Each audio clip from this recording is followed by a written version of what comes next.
Big day of racing coming up this weekend at the fairgrounds. I am Gino Bacola, alongside my good friend Barry the Sniper Spears, getting ready to preview a big Risen Star Saturday where 14 races are carded at the fairgrounds. We will talk about the final five and all stakes pick five sequence, $500,000 pick five sequence. You can get free past performances when you sign up for DRF bets.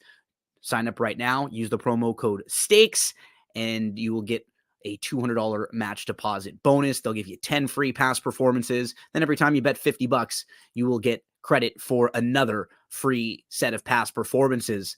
Barry, buddy, you and I were just talking briefly before we started recording. I thought in the Kentucky Oaks points race, which is the Rachel Alexandra, and in the Risen Star, which is the Kentucky Derby points race. So those are races 13 and 14.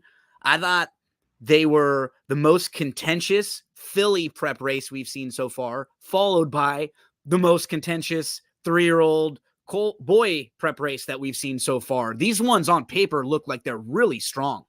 I absolutely agree. These are really tough races, and obviously, we're getting closer to the Derby day by day, and these races are going to get tougher each time.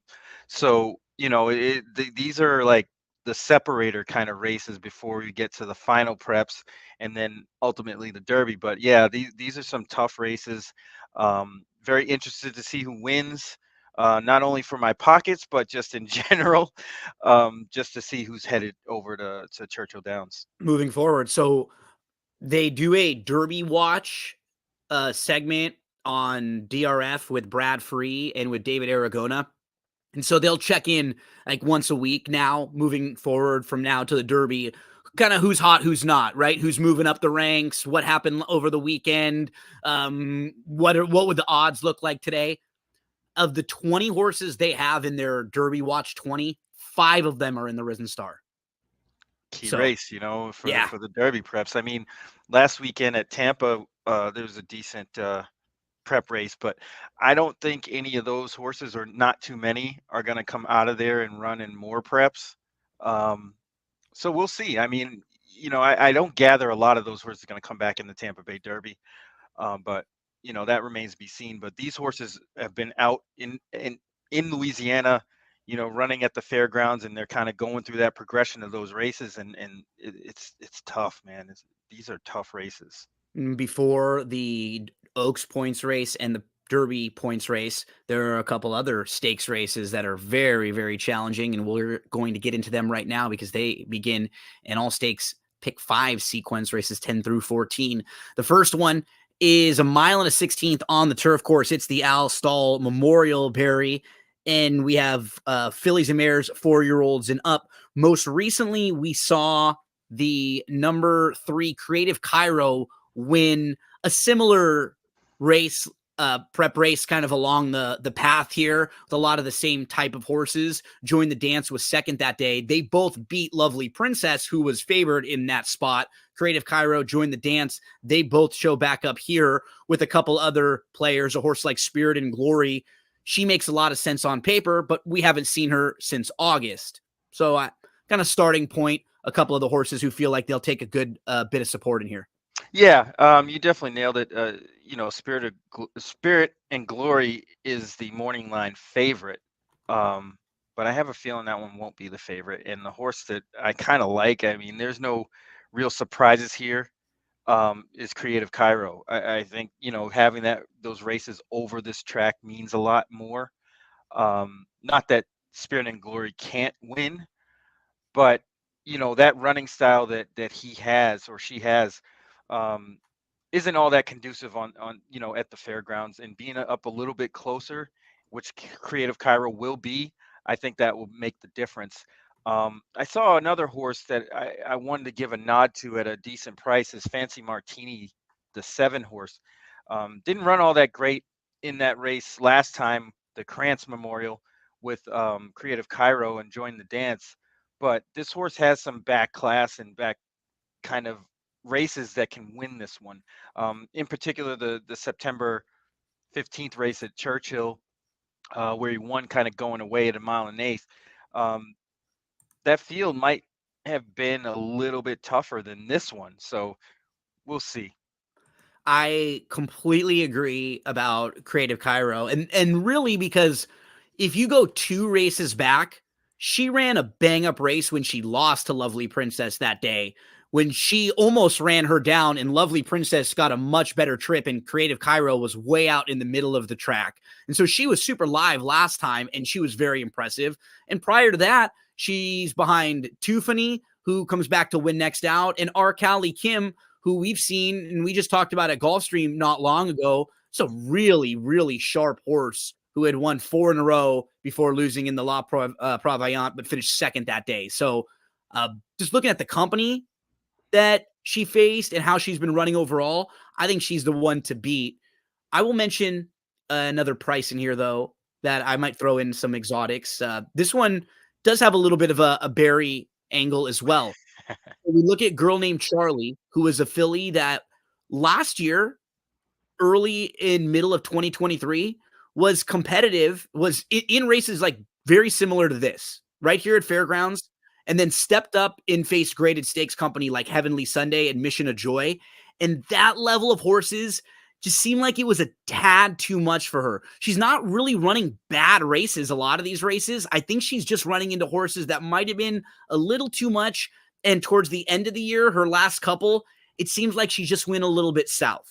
What I love, she comes off a couple month break for a new barn and she shows back up with a career best speed figure. And it wasn't like overwhelmingly better than a couple of her better races, but it was a little better than where she was before. And now she's had a month off. Can she take another step forward now? She's had plenty of time to recover. I love that she was able to show that tactical speed again because they went slow, so they put her up real close, and she just kicked on.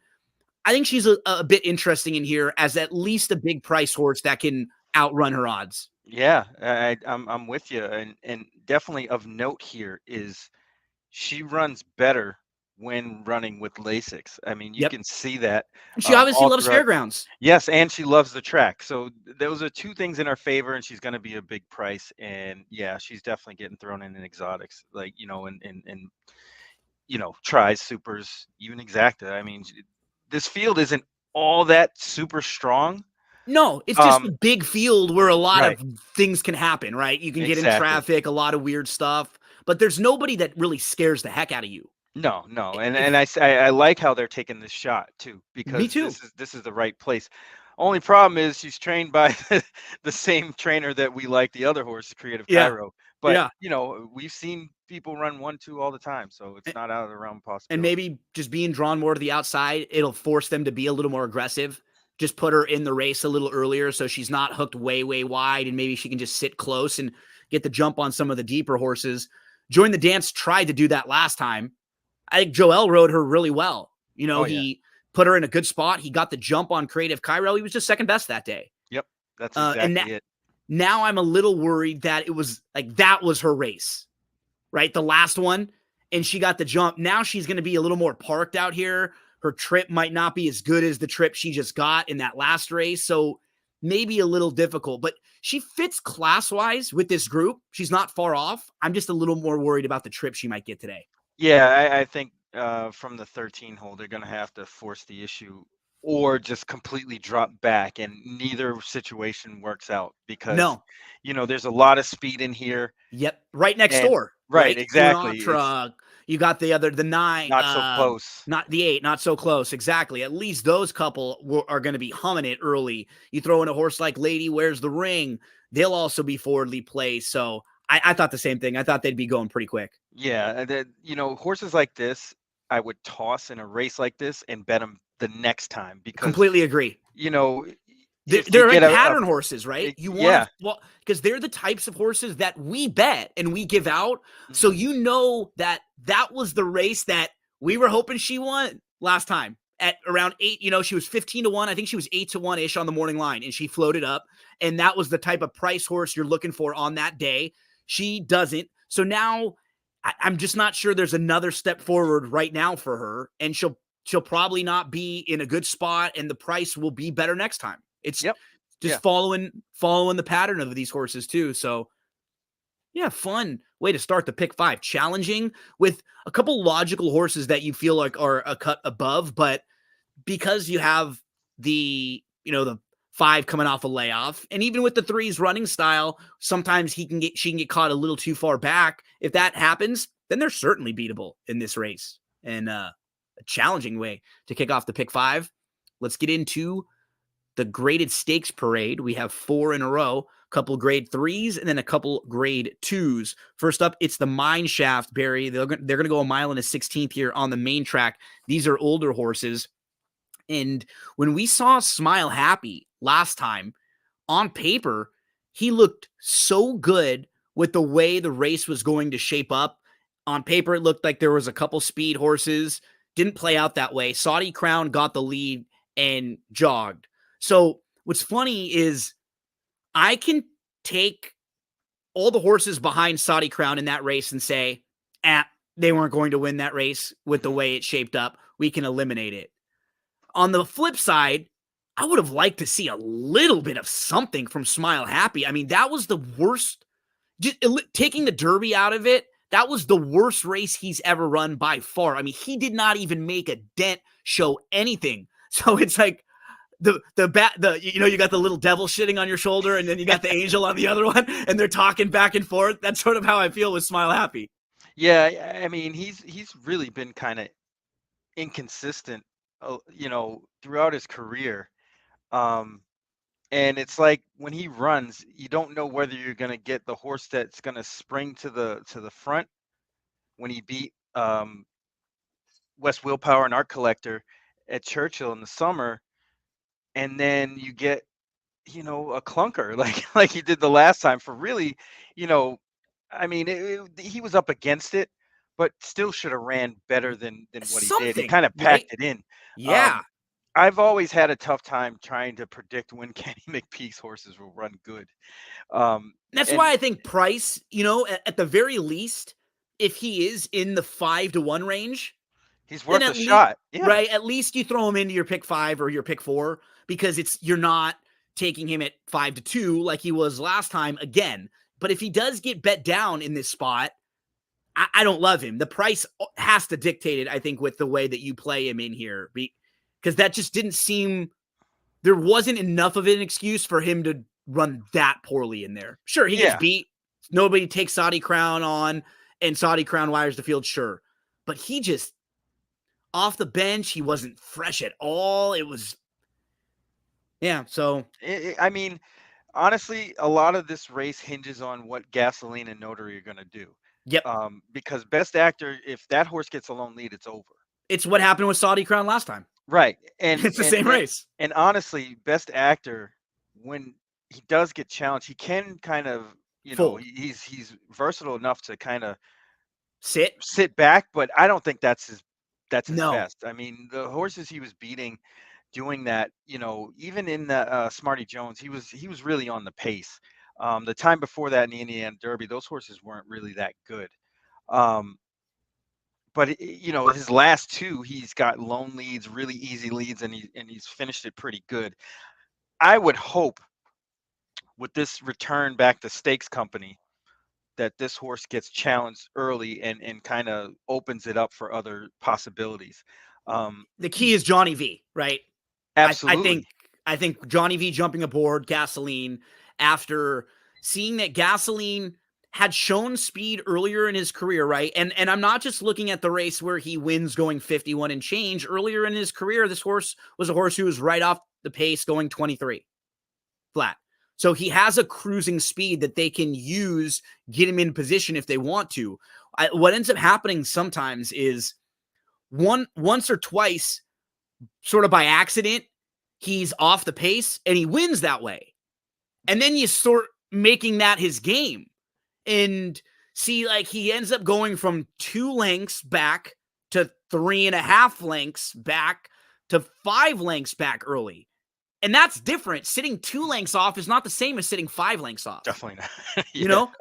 But that's what happens sometimes when something happens by accident. Even a horse gets in trouble at the start, comes off the pace, and then you see them not use their speed quite as much. I'm expecting Johnny V to get a lot more aggressive with this horse in here. Yeah, he's got to, because that's really his only shot to kind of mix it up here and be in contention. So I would think they would take that away from the horse. But the one that I like here and is the 6 WNL. Absolutely. This feels like Um, his spot. right. I mean, honestly, if you take out his Florida races, he fits perfectly here. Um, and I mean, I can't even explain what happened last year in the Sam Davis and the Florida Derby. He just was a complete no-show. But the thing is, they're so bad to where you don't even They're really have to outliers, explain it, right? right? It's Hmm. like, yeah, he just didn't show up those days. It wasn't like he was overmatched or, because in the Sam F. Davis, he's favored that day. It wasn't like that group outclassed him or anything. He just didn't run a Right, step. didn't fire. Yeah, And maybe there was a physical issue with him, early last year that they didn't even realize because he's off for the bulk of the year. And then he shows back up. He runs well at Keeneland. He wins that race. And then at Gulfstream Park, man, that was a tough run yeah, into it's the a good first race turn for and a a good lot of race. those horses too. It was a strong race for the level. It Yeah, really was. yeah, and that's what I see. And then him getting Lasix again now probably will make a bigger difference too. So I think this one is primed for an upset in this race. He's the one in this race we're watching, and Gasoline's actually also in here. He's the 9. Look at Gasoline get parked, and he's in between horses. He's Yeah, one, that's the two, three, worst. 4, 5, 6 wide in between bumping. Then Gasoline gets squeezed back even more. WNL sits a nice trip inside. What's crazy is like he looks done at one point. He backs up It keeps and then running. he angles out and he comes on again and he keeps trying. It's a really strange race, but you can see he's sitting here on the inside, and right now he looks like he's done. He's backing up down on the inside, and then we flash a little more, and you're going to see WNL like angle outside Right, and there he and comes start again. to run again, like in between horses. So I think He he's probably running in needed it. spots, and He he needed has it. ability, right? It's just he still has missed a lot of time and a lot of racing. He came back and then he had another couple months off. I love the fact that he's putting two together. I think he's Yeah, a must use in exotics. yeah. That looks like a race the horse needed. Where Yep. they kind of get their legs late in the game there, and I think he's going to springboard off of that. It's just a matter of what kind of trip he's going to get, and I think he's going to get a good one because there's enough speed here if it comes to fruition that he can sit right behind it Yeah, and get fourth. first run, right? Yep. And that's where you want to be. You get first run at the top of the stretch, especially at fairgrounds where they have that really long stretch.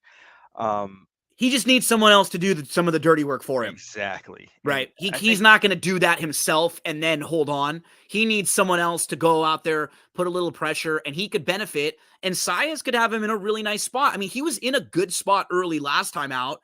When they asked him for run, he was a little short, but then his gameness kind of kicked in when some horses started passing him and he re-rallied. He didn't want to finish last and back all the way up. So I've always thought he was a horse with some ability. We followed him along. He was a horse that was good at 2. He had a couple big wins early on, and then he won the Remsen. So, well, look yeah, at his first race. I mean, he ran up against Instant Coffee. Krupe was in that race. yep. And Um, Arthur's Ride was that really nice maiden horse who kept yes, losing to like other good horses. Yeah, he lost to Disarm and Instant Coffee before he broke his maiden. and then ran off 2 straight, winning the Remsen, and then his Florida trip was horrible. Yeah, You get Rocky him out of Can was Florida, he probably also runs in this pretty race good. too. Holy Yeah. Bull winner, and who ran in the Derby. So I mean, Gasoline, on key to the paper, race. WNL's body of work might be a little bit better than some of these just based off the company he's been keeping. Absolutely.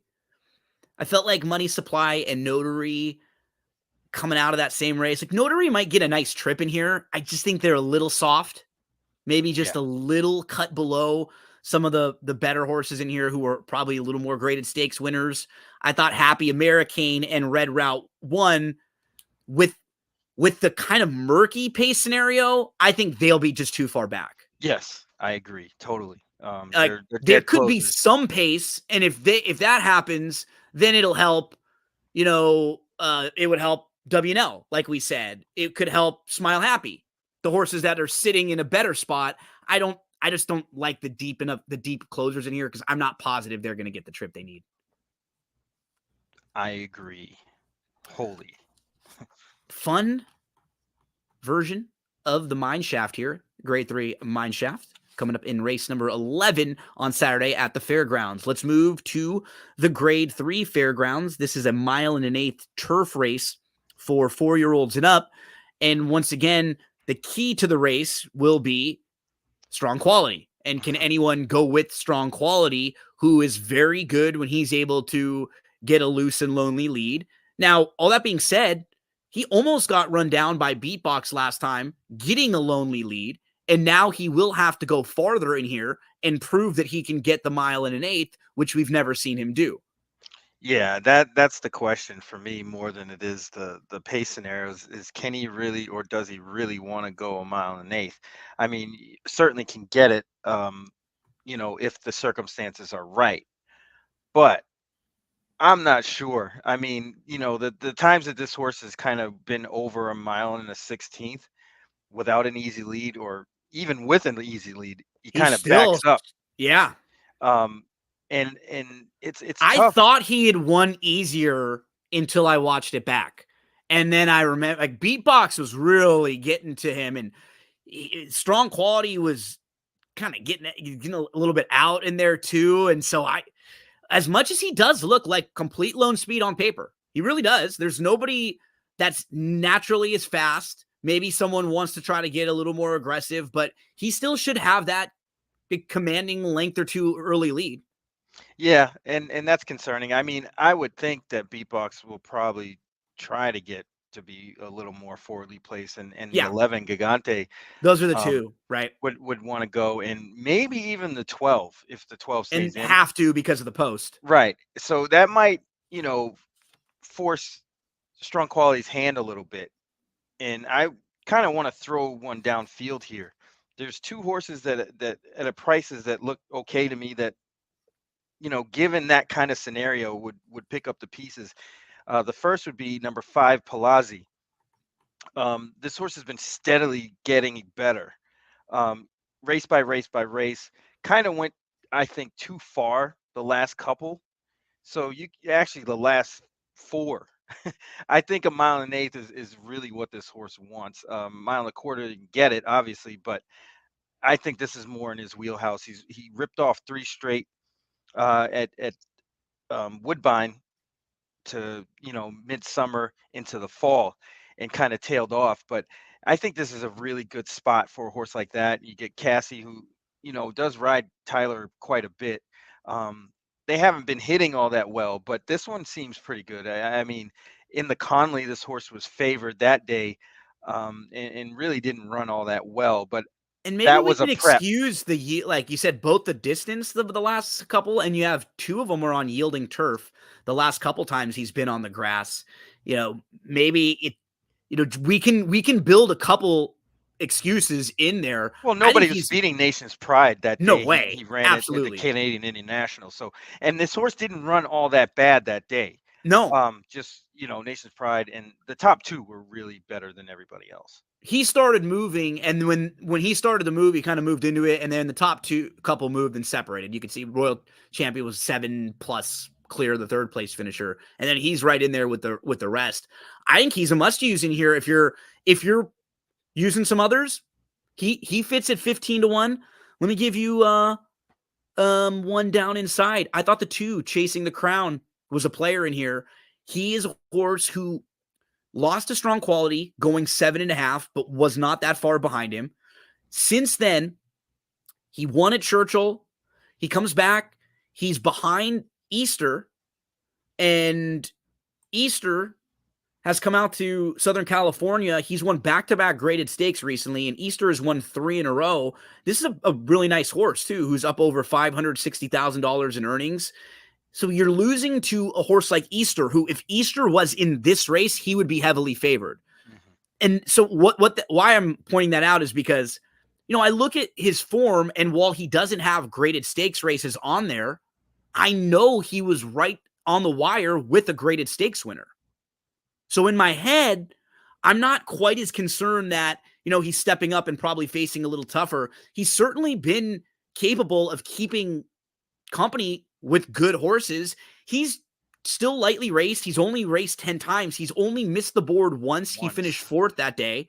He seems just like a horse that they've been it's kind of slow with, right? He's a 5-year-old. They've had some issues. He hasn't been able to string more than a few races together at a time, but he still has some upside here. His speed figure pattern has almost gone all the way up his whole career. It's like he runs a better race every single time. Again, he's not that far behind up to the mark earlier on in his career. So he's kept company with some really nice horses. I could see him being a player in here, Barry. Yeah, absolutely. It's just a matter of where they're going to place him in the trip. Yep. But he should get a decent trip here, and merits a good shot. I was just concerned that he probably might get bet Yeah. more than that 8. Bet down from that 8-1 morning line. And I wouldn't take too short of a price on a horse like that in I would a not either. field like this, because it's No more stakes than company. 6. No less Right. than 6 for me. Exactly. So, that's what you got to kind of keep in the back of your head once you see everything kind of come together. The other horse that I thought had a good shot, and he's more of a closer, but has shown some speed in the past, is Harlan Estate, and he's getting blinkers off, the 9 horse. Yeah, he has When shown he some of that positional speed before. I Yes, even remember. and I think that that's the reason why they're taking the blinkers off, because you see those races with the blinkers, it really settled him. Yeah, I mean, he was just going way back, and that's not going to be ideal in a race like this, because I don't think the pace is going to be all that fast. So you got to be in range in order to finish strong. Taking the blinkers off, I think, will do that for this horse. I mean, been keeping really good company. You see throughout the, beaten by Up to Mark also, Yep. set piece in the Arlington Million, or Arlington 650,000. 2 Emmys went wire to gate to wire last time out. There was no passing in that race. Right. So, form is a little muddied up a little bit. And I think the price on this horse might go up, but his chances are probably better than what people might perceive. Only one that we may. Yeah, I mean, we talked a little bit about the 2 outside horses, or 2 of the outside horses, like Beatbox and Gigante. If they can put themselves in a good spot, they're kind of interesting too. If they can sit close and not necessarily just be dueling Strong Quality, can they just sit right behind Strong Quality, hope the horse stops, and maybe they're the horses who take advantage. Gigante has some good races. Yeah, he does. And he's kind of one of those horses that is like on the fence of making the ticket or not. And exactly, because he's the horse that you get mad that you leave out. Right. And I don't get mad if I leave the favorite out and they beat me. It's like, okay, I took a shot there. My approach was trying to beat the favorite. It's the horse like this that's an 8-10-1 shot that you were thinking about, and you can see them really falling into a nice spot. So yeah, if you're using this race as a spread out race, throw this one in, because he could fall into a really nice trip. And you start going through all of his form. He doesn't have that many bad races either. No. And even the ones where he's not hitting the board, they're kind of sneaky. He's in the Virginia Derby here behind Integration Program Trading, Runaway Storm, in this amazingly monster next out race. He's the Bryan Station race was not bad at all when he's only beaten a couple lengths and he has legitimate trouble that day. So some of these are sneaky. We see Instant Coffee pop up again. He's actually popping up this weekend at Gulfstream Park. He's making his return to the race as multiple graded stakes winner, Instant Coffee. So again, another fun, challenging race on the undercard for the Risen Star. As we get closer and closer to previewing that Risen Star, let's get to the Rachel Alexandra next. That is race number 13. Kentucky Oaks points on the line for these fillies. Honestly, Barry, any one of these fillies can win. Any one of these 7. It's that challenging. You could put these 7 into a couple tiers if you want on some of them who have been a little more proven, but from inside to outside, any one of these horses winning wouldn't be that much of a shock to me at all. No, all these horses are very good. Have the chops to compete here. Even the longest shot on the board, the 2 horse, or the 3 Perfect Shot. if that horse wins, are you really going to be surprised? No, 'cause Probably she drew not. the rail last time Right. because we liked her. We talked about her, Hmm. and she was just kind of pinned in. And West Omaha got to sit on the outside and make her run. And Perfect Shot had to get kind of shuffled back and lose some of that momentum and then come on again. I'm not saying she was going to beat West Omaha that day, but the race would have been a little closer. And if she gets a slightly different trip and a little improvement, wouldn't shock me at all. And you have, you know, horses. How I was kind of grouping this race was mainly you've got the horses that are starting their season like Intricate and Vivi's Dream, who are obviously hoping for the Kentucky Oaks. And Intricate won the Grade 2 Goldenrod last time out, super impressive in her 2 races going long. You got Vivi's Dream, who won the Pocahontas, was the runner-up in the Alcibiades. Then she was on a sloppy track last time out in the Rags to Riches. You could probably, give her a pass on that one. Another filly who I'm sure has big plans for the Oaks. But for both of these fillies, this will be their first start of the year. And they'll probably hope to run in this race, the Fairgrounds Oaks, and then the Kentucky Oaks, right? So they're Yep. probably trying to get ready for their next race and their third start off the bench if they want to run that way to be primed and ready for their best.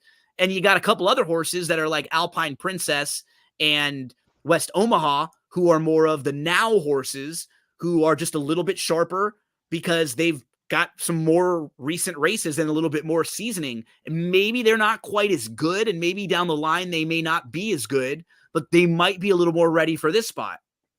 Yeah, absolutely. I mean, it's just tough in this race in It's particular. cool. It is, yeah. Yeah, but I think Brad Cox is holding all the cards here. I like West Omaha quite a bit in this spot. I liked all of her races from the first to now. All 4 of her races were excellent.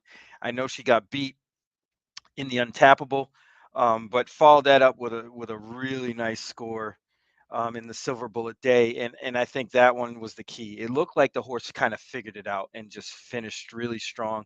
I think that trend will continue. She's obviously training forward into this race. You see the last bullet there, 11 out of 119. Louis Saez is the master at getting horses in position.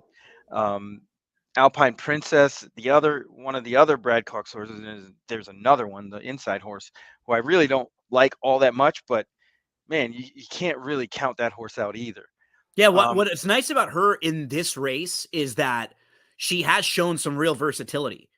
So in a small field like this, she won on the lead last time out here at Fairgrounds. mhm. 2 starts back, she's sitting just off the pace. And earlier in her career, when she breaks her maiden at Saratoga, she has to come from a little farther back, and that was going 7. So she's shown multiple dimensions. And it's not a huge field, but in a field like this that might be evenly matched, could see her just getting different trips, that others may not like, and she'd probably be okay there. I think I'm going to use 3 horses in here, Barry, and I'm definitely using who you mentioned, West Omaha. I'm going to use Alpine Princess, I think, for the reasons I just said. And I think Intricate might just be the best. And I think I'll probably go 4, 5, 7. Try to see if Vivi's Dream needs a race for her best. Again, like we're talking about with McPeak. We always bob when McPeak weaves, never necessarily know it. But I think that's how I'm going to approach this particular race. And I could see, Pinnacle go. I could see Tarifa with Pratt even trying to get a little aggressive here and hold some of that inside positioning. And then it'll be a real rider's race because a lot of these fillies are talented and tactical. The one thing I would note is that I'm not sure, but maybe Vivi's Dream has run the best she has and probably will. She kind of freaked in the Pocahontas, Yeah. and I don't know if she can get back to that. Um, And we have those concerns with 2-year-olds every year, right? That run the big figures and they're maybe just a little precocious, a little bit ahead of everybody else. And now, I mean, we just saw it with Fierceness in that first start back, mhm. even, you know?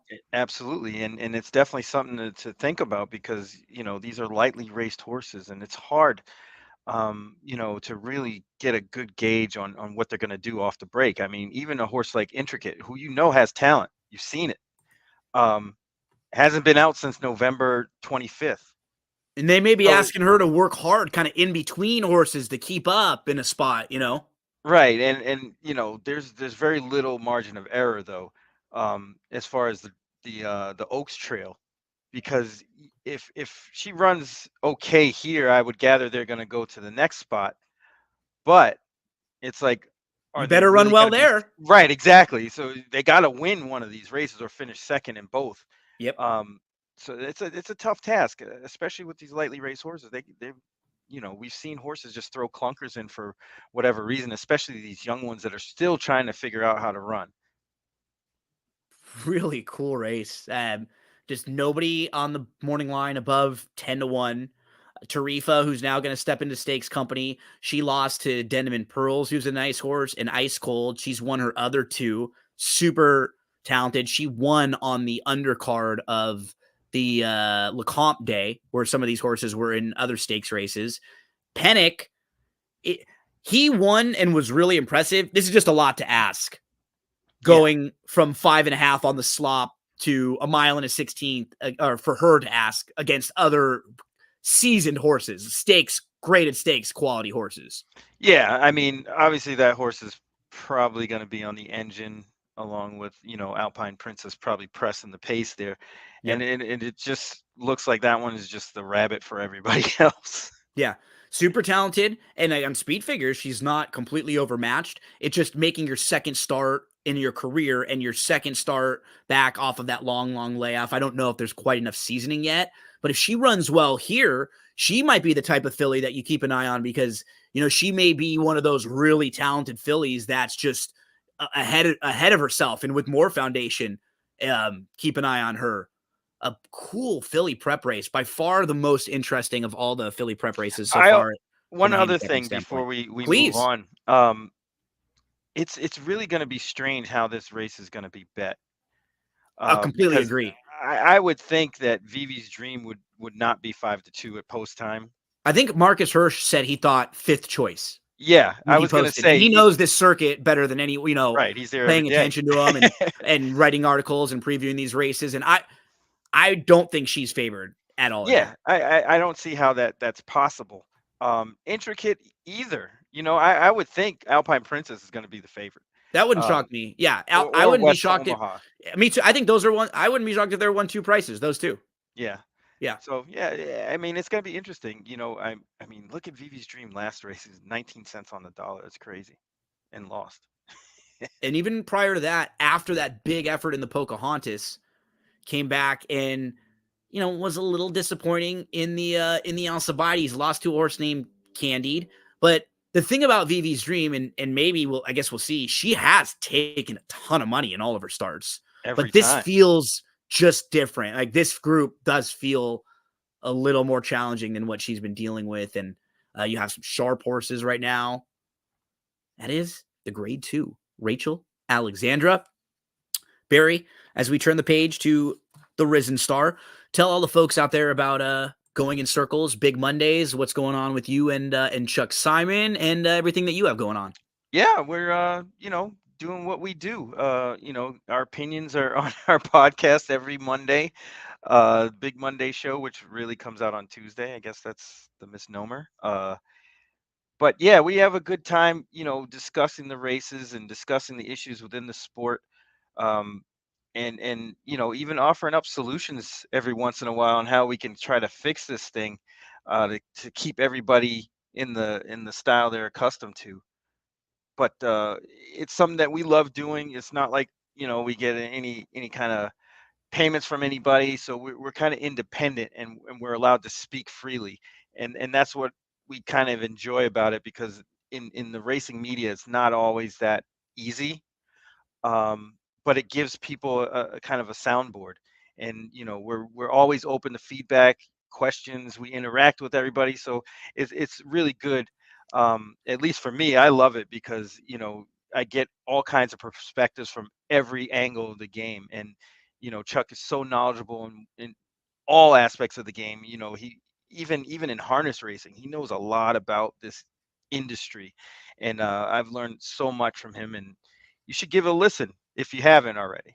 Give it a listen. Going in circles. Big Mondays on a Tuesday, each and every week, as we flip on over to the Risen Star. Oh, I'll mention one more thing before we do. Contest players, if you are someone who likes to play in contests, if you like to try to get qualified for the NHC and the big tournaments, the next couple weeks, there are a lot of really fun feeders going on. There's the Ultimate Betting Challenge that is on March the 2nd, and that gets you a couple NHC seats packages for next year. If you want to try to that thing costs $6,000 to enter. It's a big entry contest, but there's a bunch of the $40 feeders right now, like the next couple weeks. And those $40 games get you into a $600 game. And then you can get right into a $6,000 game. So for just $40, you qualify to a bigger tournament, and then you can qualify to get your seat in the big one. I know people watching this are probably some tournament players out there. You can always check out that schedule, expressbet.com and / the tournaments. I'm usually doing weekly videos and weekly schedule stuff now to let everybody know, because those are the ones I like to try to get into, Barry. Some of us, the 6,000 is tough. Even sometimes 500 or 600 for a tournament where, if you could play all day and your bankroll and you don't even know if you're going to get any of that back, that's a lot. That's hard to fork up.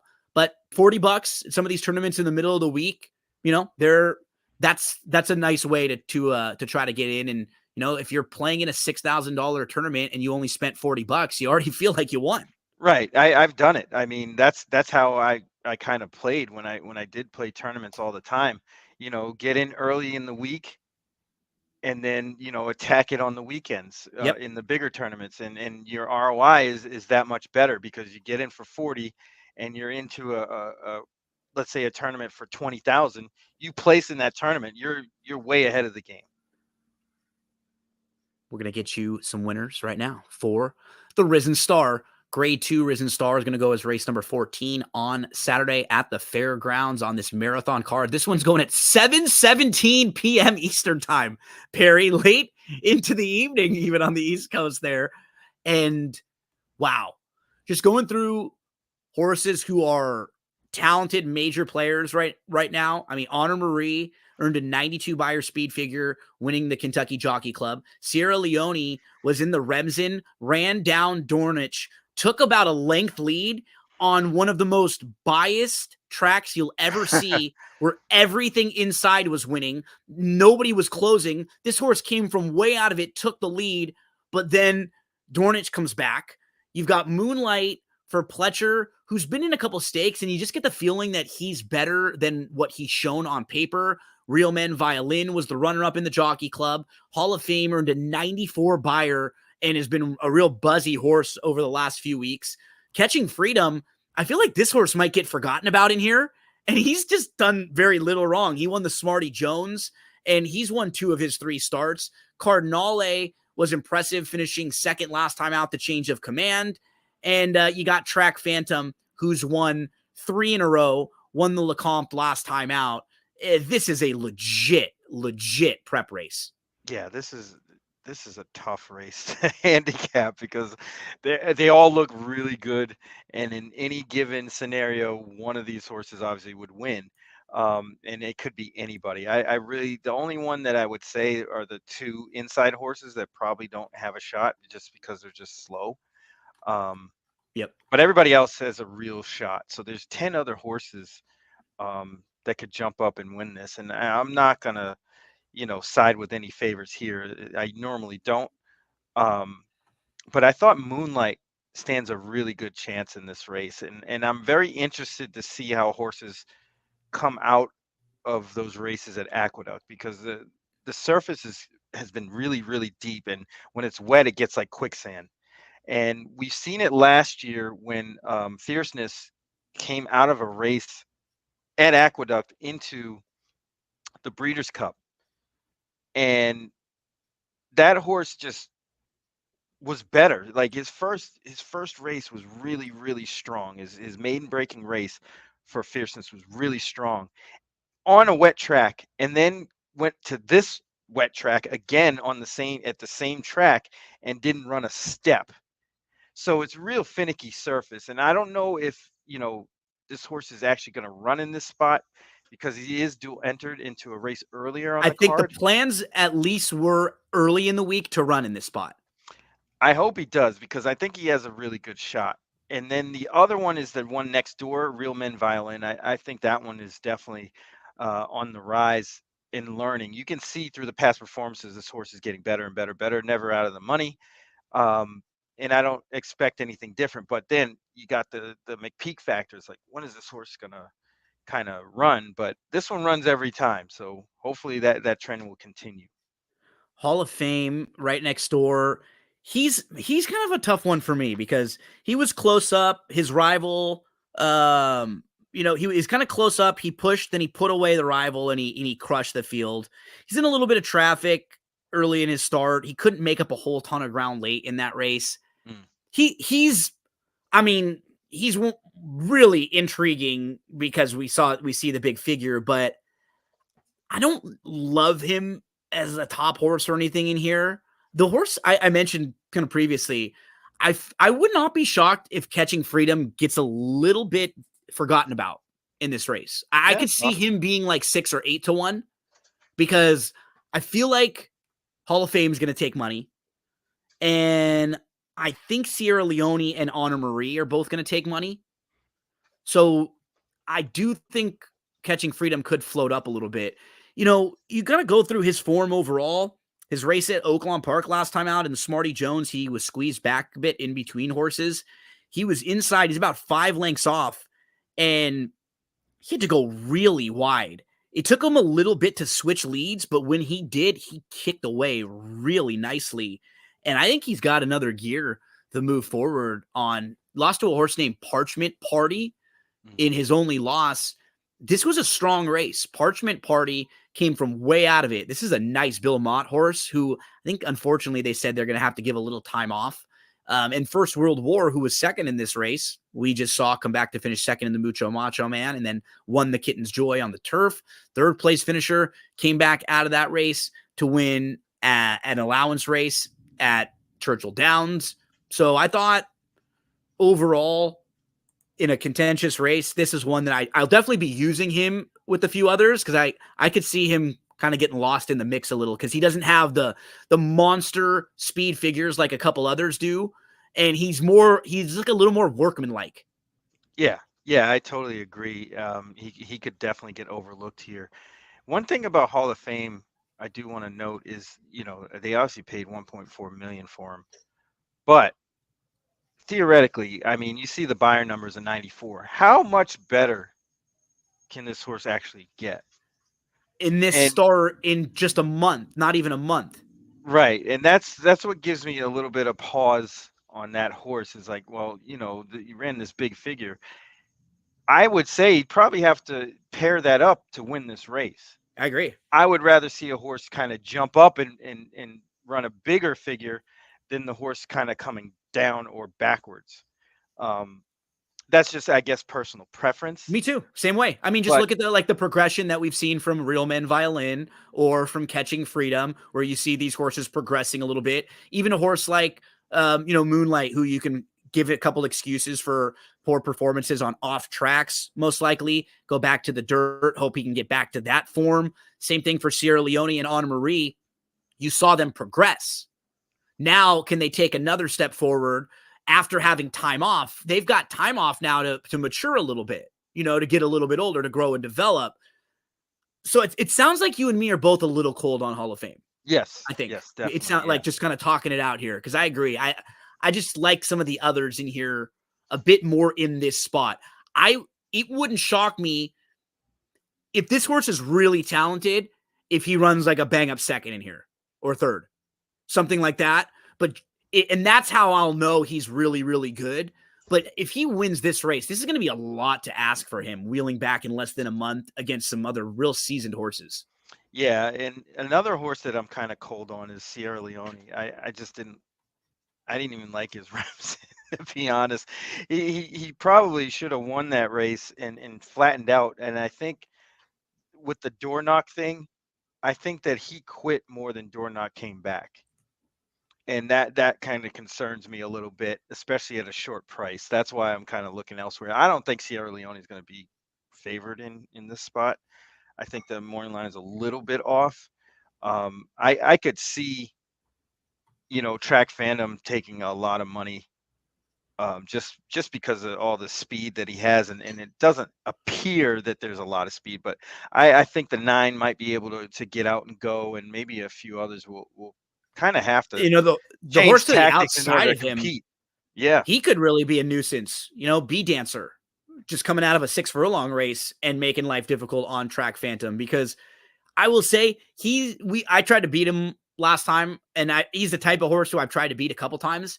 He's honest and you know what you're going to get, but at this he's got point with easy him, trips. yeah, I was just gonna say, can he sit off at all? I don't know, and I don't think so. He's drawn to the outside, so if someone inside of him goes, it'll be a good testing spot for him to see if he can sit off a little bit. But yeah, he's hard to knock his overall form. I still need him to kind of prove it a little to me more. Yeah, and that makes total sense, because he may be in a spot where he's going to get a horrible trip. I know Cardinal finished behind. He's got to go with Pratt. Yeah, he should, and I think Hall of Fame's going to be close too. He's not going to be far out of it. Right, he's not going to be too far out. So the pace could get honest. Cardinal is coming out of that race behind Change of Command, who didn't really run all that well at Tampa. Whether it was the surface or, just didn't like the track, or, whatever. I'm really interested to see, especially with blinkers coming off, which is a little strange to do in a race like this. I don't know. This is a really tough race to come up with somebody, bona fide that you really like a lot. I wouldn't knock the 10 all that much, even, honestly. Resilience, who debuted, eliminate that race, really wide, chasing Locked, who was awesome in that spot. Yes. Comes back, fine second behind Stronghold, actually out finishes Track Phantom that day, then loses to Nash when Nash wins by 10 in a race where Nash just jogs. When Resilience had a little foundation and got a trip, he won, and he won impressively. And he may not have to be too far out of it. Like we've seen in a couple of his races, when he's run his best races, he was sitting 2 to 3 lengths off. And Johnny V's aboard for Bill Mott. He's a price. He doesn't seem too far behind some of these, and he's progressing. He's a torch maybe you throw in a pick 4 or pick 5 in a race where people are spreading. Absolutely. I'm including that horse because I think if this horse doesn't run well here, he's going to go right to the turf. But sure. He's definitely able to compete. His numbers are good.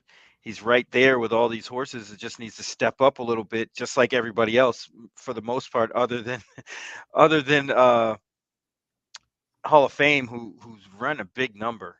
Man, this is a tough race. It is challenging. It is fun. And if you're watching this on social media, share who you like in this race, because it is a challenging one. And Barry and I would love to pick your brain a little bit and hear from you out there. But we want to say thank you to everyone out there. We really appreciate all of you hanging out with us each and every week. We were able to really focus on Fairgrounds this week with a nice 5 stakes races to end the card.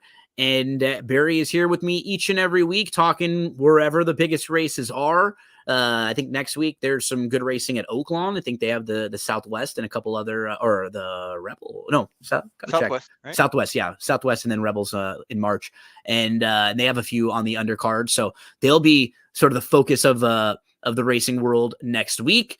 Make sure to give Barry a follow and check out Going in Circles Big Mondays. Make sure to give me a follow on social media. If you're listening on the podcast, That's What G Said podcast. Thanks so much for hanging out with us there. And I always put together everything that you see in videos all on the podcast. So a lot of times that will have coverage of racing from Gulfstream, Santa Anita. This weekend, it'll be Fairgrounds as well. Coast to Coast Pick 5 analysis. We recap the Super Bowl this week. Chad Cooper joins me to talk all about The Rock and Roman Reigns and Cody Rhodes and everything going on the road to WrestleMania. So that's all on the podcast. That's What G Said. but you'll always hear Barry Spears here with me each and every week talking some of the biggest races in all of the sport. Gino's the hardest working man in the industry, and then some. If you want to go back outside of it, to basketball, you do football. I mean, man, if you're not following Gino, you're missing out, man. Thank you, my buddy. I always appreciate talking with you. You always lead me to a few horses that weren't quite on my radar, and I hope we lead all of you out there to some winners. Good luck, everyone. And thanks so much for hanging out with us. Let's hear the soothing sounds of Joey with that call to post as we say goodbye.